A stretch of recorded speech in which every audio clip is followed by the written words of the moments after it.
Hello friends, हुआ कहानी नानक सिंह की कृति है।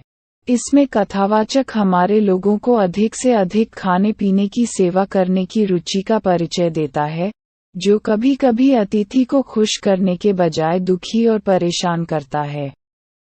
कहानी में हम देखते हैं कि कथाकार ने एक रिश्तेदार के गर्भ में 5 दिन खाया और अपनी बूढ़ी चाची से मिलने के लिए 5 मील चलकर अपने गांव चला गया।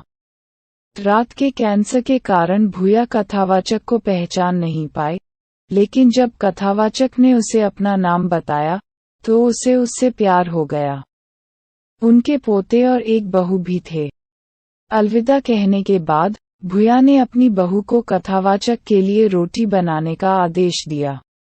कथावाचक, जो अपने गर्भ में दोपहर का भोजन करने के बाद पहले से ही अस्वस्थ था, ने बहुत मना कर दिया, लेकिन भुवा ने एक नहीं माना और थोड़ी देर बाद कथाकार के सामने एक बाल आ गया, जो घी से सना हुआ था। सान्ना का एक बड़ा ढेर था, चक्की के पत्थर और स्ट्यू और सेवियों का एक बड़ा ढेर, और पुस्तक पर चीनी की परत चढ़ी हुई थी। कथावाचक के बार बार मना करने के बावजूद तुया उसे जबरदस्ती खाना खिला रही थी और साथ ही अमृतसर की अपनी यात्रा और गंगा माई में स्नान करने की कहानी भी बता रही थी।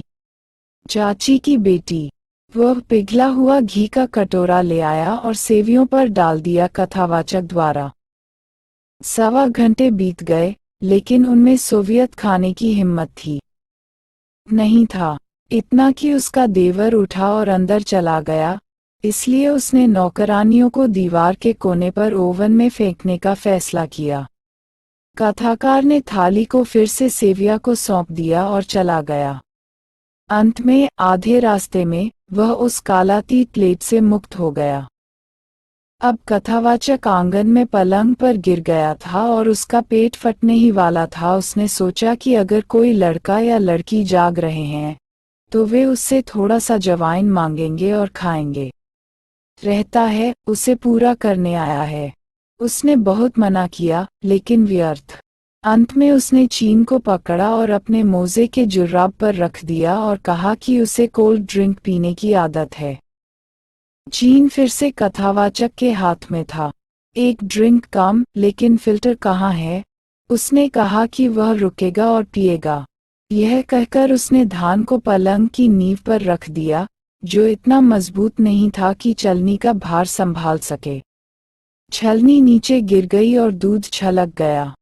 जब चाची को पता चला कि दूध गिर गया है, तो उसने अपनी बहू से और दूध लाने को कहा।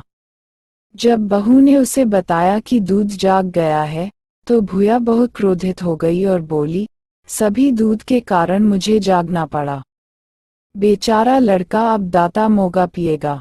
यह कहकर उसने अपनी बहू को कथावाचक के रुकावट के बावजूद रमाक्या के घर से दूध लाने के लिए भेजा।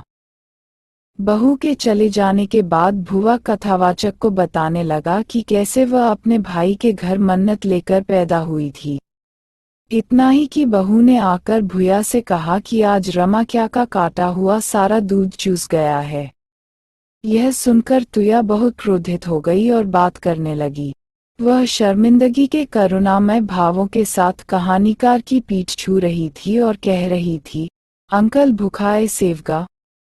ओह माँ, परंतु वर्णनकर्ता गिरा हुआ दूध देखकर मन ही मन कह रहा था, please like, share and subscribe my channel and press bell icon.